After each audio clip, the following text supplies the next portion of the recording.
Several current and former athletes have used their platform to make statements about the death of George Floyd. And over the years, athletes have been criticized for both speaking out and not speaking out. I spoke with former Charger safety Darren Carrington, who also serves as a pastor at the Rock Church, about the role athletes play.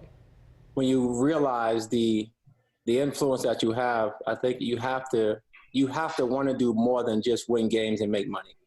And athletes have influence because if someone is popular and they have a shoe, their shoe sells or their shirt sell, right? All these other things. You talk to a lot of kids, hey, who do you want to be like? Who's your role model? Who's your hero? It's typically athletes. So saying that when there are issues that the world needs to see, the world needs to know, I feel like athletes, they have an amazing opportunity to speak life into people, to give people a different narrative because people are willing to listen to athletes.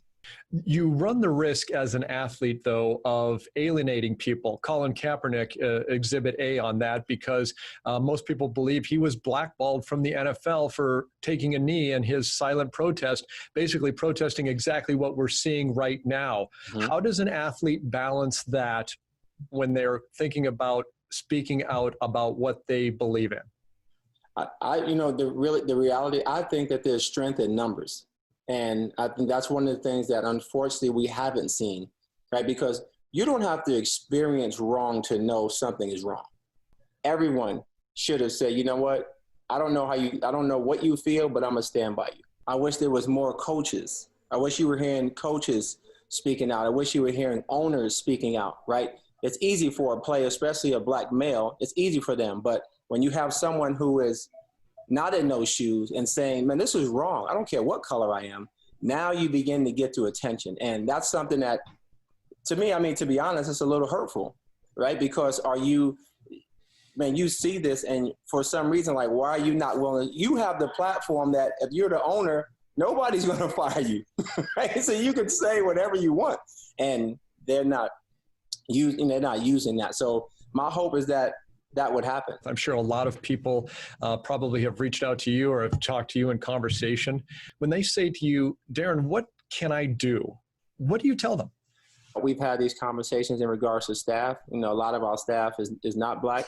So we kind of gave a FAQ sheet of, okay, here's some things not to say, but to really speak from your heart. And it doesn't have to be this long drawn out thing to say, you know what, I'm not black, but I don't have to be black to know when something is wrong, right? I see you and I stand by you, right? Something as simple as that. And I feel like that's really important because for so long, you've only seen blacks stand up for police brutality. And anyone can see that it doesn't matter what color you are, that was wrong. He makes some very good points. And Darren mentioned he wanted to see NFL owners do more. And Gayle Benson, the owner of the New Orleans Saints and NBA's Pelicans, today formed a social justice leadership coalition with players from both teams.